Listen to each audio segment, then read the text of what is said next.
poucas décadas, uma criança que não parava quieta em sala de aula era considerada levada ou até esperta.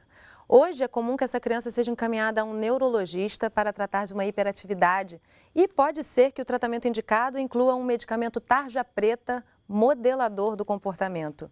Provavelmente essa criança vai ficar mais calma, mas a que custo? Essa semana, nosso assunto em pauta é a medicamentalização do comportamento e no programa de hoje a gente conversa sobre como isso se dá com as crianças. Nosso convidado é o pediatra e sanitarista Daniel Becker. Daniel, muito obrigada pela sua presença no nosso estúdio. É um prazer estar aqui com vocês mais uma vez. Então, Daniel, eu queria começar trazendo uma introdução sobre o seu trabalho, que é com a pediatria integral, que você me destacasse como é que é esse olhar clínico sobre a criança, como é que vocês trabalham as patologias ou as causas dessas patologias com as crianças. A ideia da pediatria integral é ampliar o olhar sobre a criança, né, incluindo na relação com a criança e com a família o contexto onde essa criança está inserida. Então a gente tem que levar em consideração hoje, se a gente quer promover a saúde de uma criança, que é, digamos, o objetivo de qualquer pediatra, não tratar as doenças, mas promover a saúde, nós temos que levar em conta que criança é essa, a que família ela pertence, em que cidade ela mora, como é que é a casa dela, qual é a classe social, qual é a cultura dessa família, que padrão de consumo eles têm. Uma série de elementos, inclusive o meio ambiente a qual essa criança tem acesso, no qual ela vai viver, o tempo em que ela vive, as suas perspectivas de futuro, né, nessa civilização, nessa sociedade, na nação brasileira, tudo isso deve ser levado em conta. E do ponto de vista da intervenção, a pediatria integral propõe, primeiro, uma participação maior da família, então uma discussão mais aberta com a família sobre as questões que são importantes para a criança, um trabalho com viés mais preventivo, né, sempre pensando no futuro, na saúde, e quando se fala em tratamento, a gente busca ampliar as opções terapêuticas. Então, não se restringir à medicina convencional, sim praticar a medicina convencional quando apropriado, então usar antibióticos ou anti-inflamatórios nos momentos em que eles são realmente necessários, mas também abrir o arco de opções utilizando terapias alternativas reconhecidas, como a homeopatia, as florais, a acupuntura, a participação de outros profissionais, como psicomotricistas, psicólogos, fonoaudiólogos, enfim, profissionais também de profissões extremamente importantes para a saúde da criança, que muitas vezes são pouco convocados a participar de momentos, por exemplo, questões muitas vezes de postura, de caminhar, de posição de pés, muito frequentemente são encaminhados a um ortopedista e acabam, é claro, né, o ortopedista tem um viés cirúrgico, ele foi formado.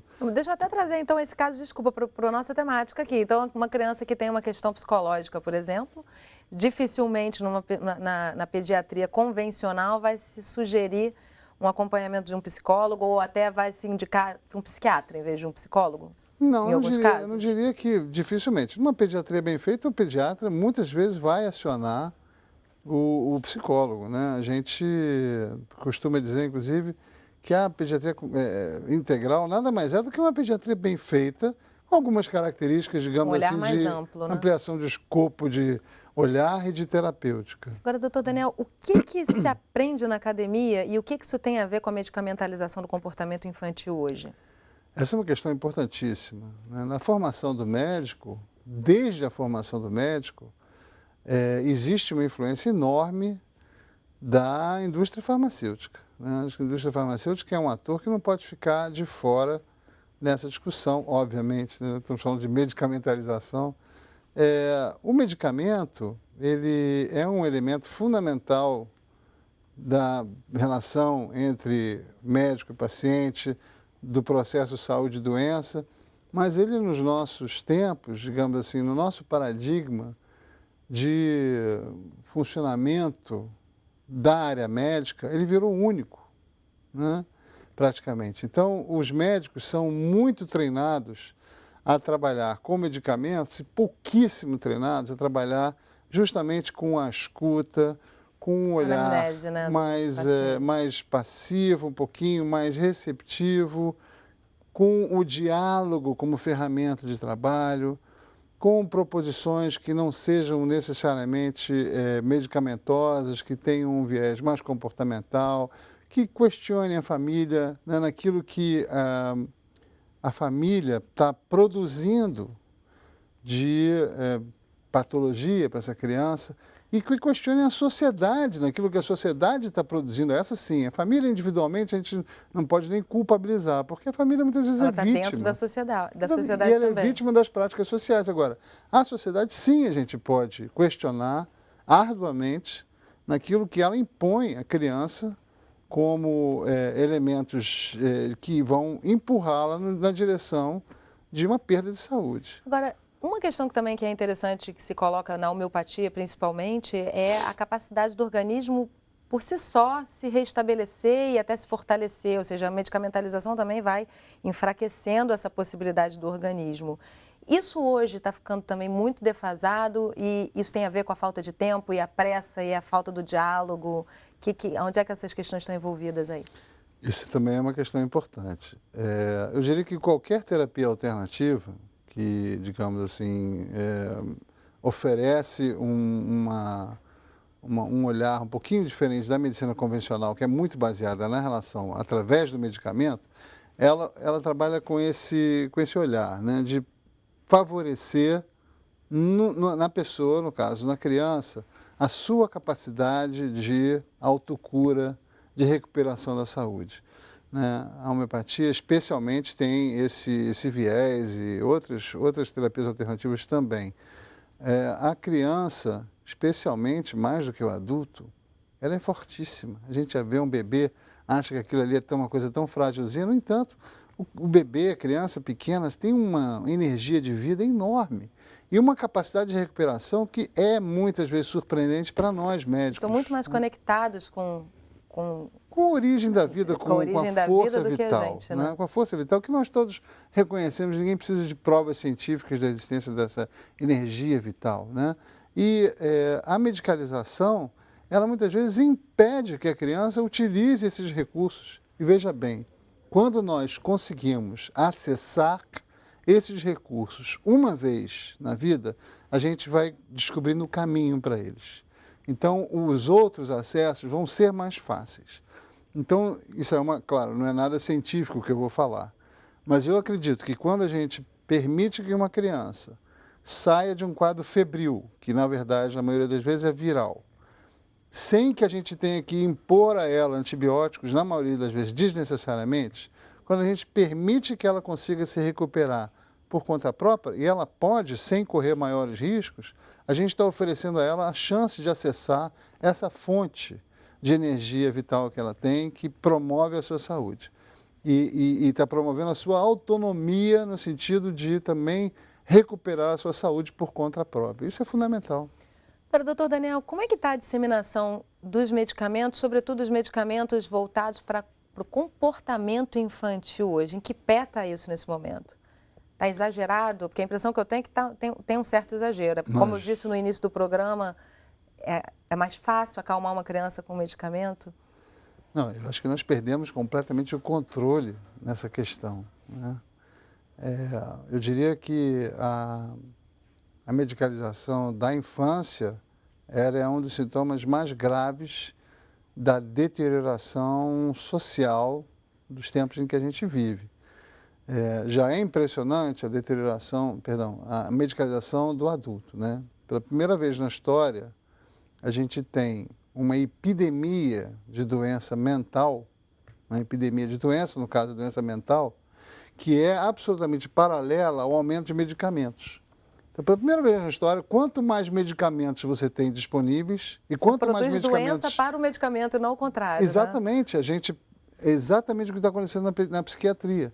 Nós temos cada vez mais medicamentos disponíveis, cada vez mais prescrições e, portanto, cada vez mais doentes. Quer dizer, os medicamentos estão produzindo doentes. Então, nós estamos encontrando doentes para adequar a estes remédios. Olha o absurdo que isso representa. Esse é um conluio entre a psiquiatria e a indústria farmacêutica que é sem precedentes na história. Os psiquiatras que eram há 30 anos atrás uma especialidade pouco prestigiosa, psiquiatra é aquele que que converse só com o paciente, a única coisa que ele pode fazer é tratar com papoterapia, né? Era o que era a palavra corrente, assim. O psiquiatra era uma especialidade desprestigiada. Hoje em dia, eles são os darlings da indústria farmacêutica, né? Há poucos anos atrás, um grande executivo de uma indústria farmacêutica falou que nós realmente vamos ficar bilionários quando nós inventarmos remédios para pessoas saudáveis. É o que está acontecendo, né? Pessoas saudáveis que têm afetos, sintomas normais de tristeza, ou de euforia, ou de angústias, hoje em dia são classificados, né? Hoje a psiquiatria conseguiu criar classificações através dos DSMs, dos códigos que eles foram elaborando, e cada vez mais sofisticados, e cada vez mais divididos, e cada vez mais... Ou seja, então, você tem uma cada vez mais ao mercado, né? Exatamente, você tem uma classificação, um distúrbio de conduta, ou uma personalidade assim, com 5 critérios você diagnostica aquilo, e para cada variante você tem um medicamento proposto, ou vários medicamentos propostos. Não, a gente não pode afirmar que esses medicamentos não façam efeito, que eles não sejam importantes em muitas situações, que eles salvem vidas em muitas situações, mas é óbvio que o abuso deles é um fato e que esse abuso está produzindo grandes problemas na nossa sociedade e vai produzir cada vez mais. Eu tenho um relato pessoal desse tipo para fazer, vou fazer no próximo bloco. A gente faz um rápido intervalo, mas volta já, não sai daí.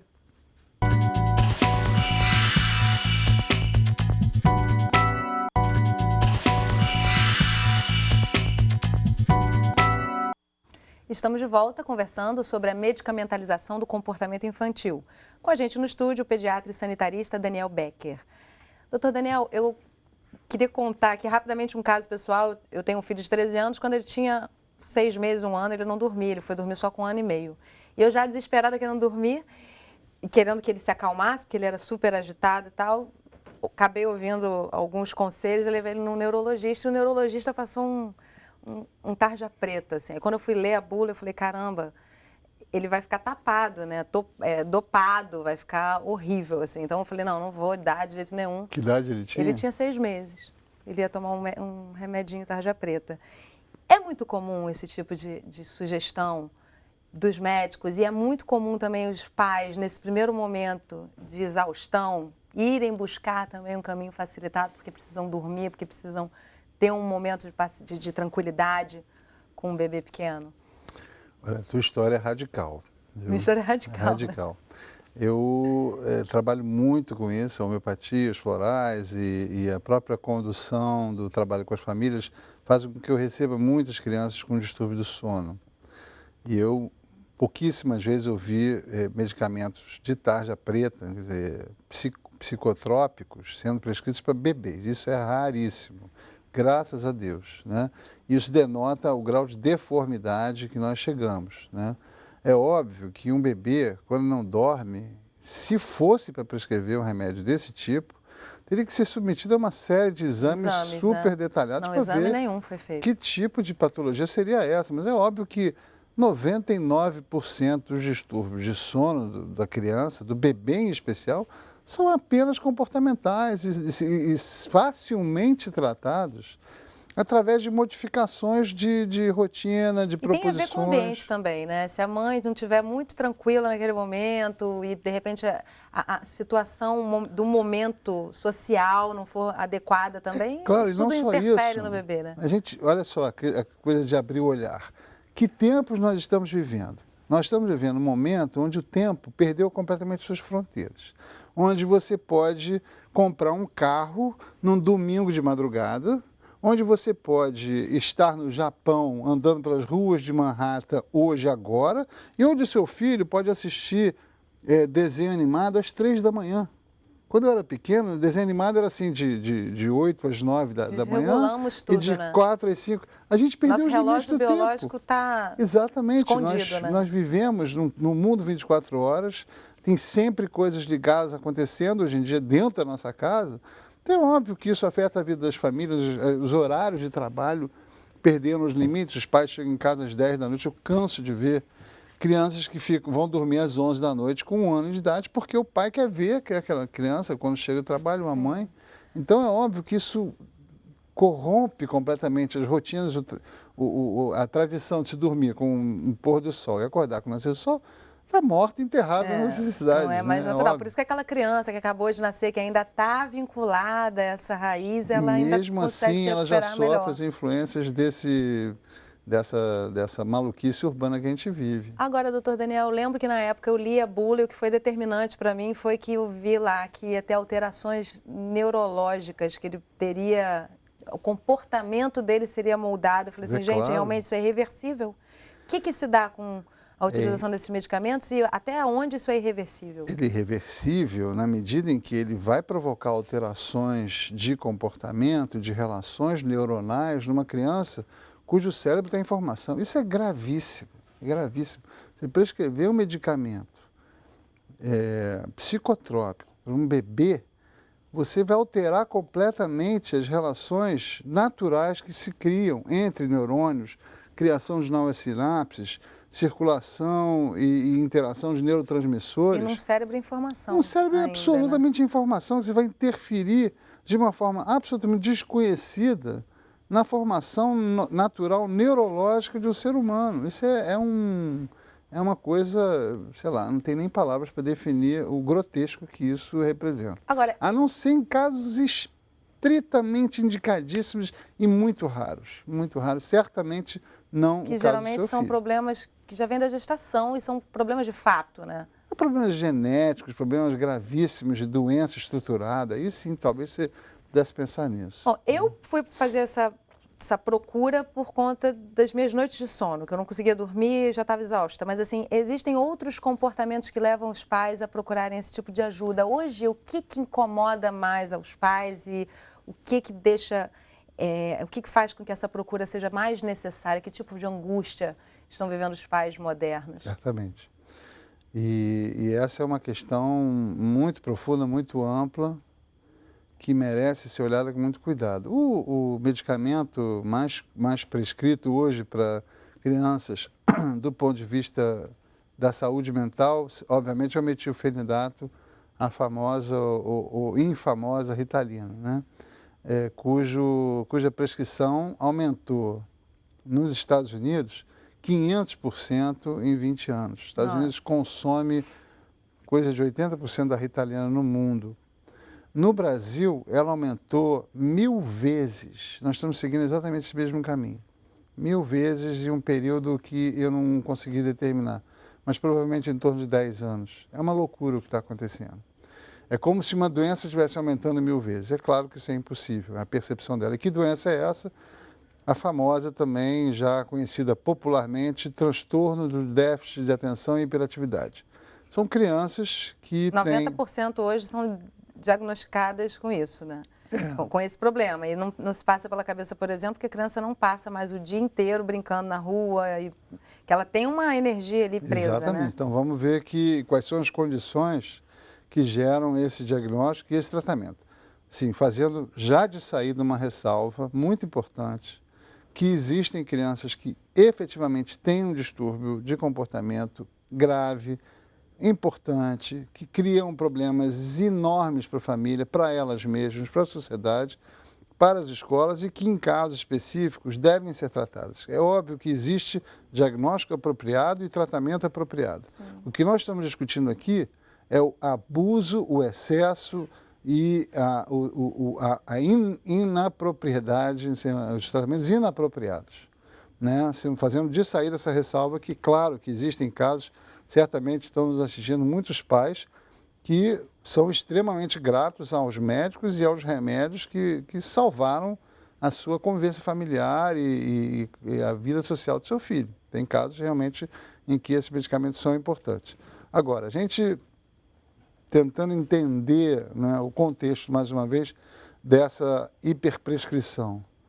O medicamento, o que ele faz? Ele atua no cérebro excitando certas áreas. O cérebro é um excitante, ele é um derivado da anfetamina, que, portanto, é um derivado também da cocaína, dos remédios excitantes, do grupo de drogas excitantes do sistema nervoso central.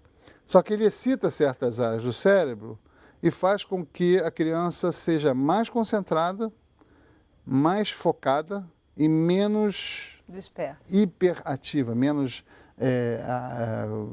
desconcentrada, correndo atrás das coisas, né? Menos impulsiva também. Então, menos reativa, com menos violência, resultando numa criança mais calma, mais focada, mais obediente e etc. Né? O que nós estamos propondo a essas crianças hoje, aos nossos filhos? Crianças de 7 a 12 anos assistem 5 horas de televisão por dia no Brasil. O Brasil acabou de bater o recorde de E tempo outras de televisão. 5 no computador, né? Então...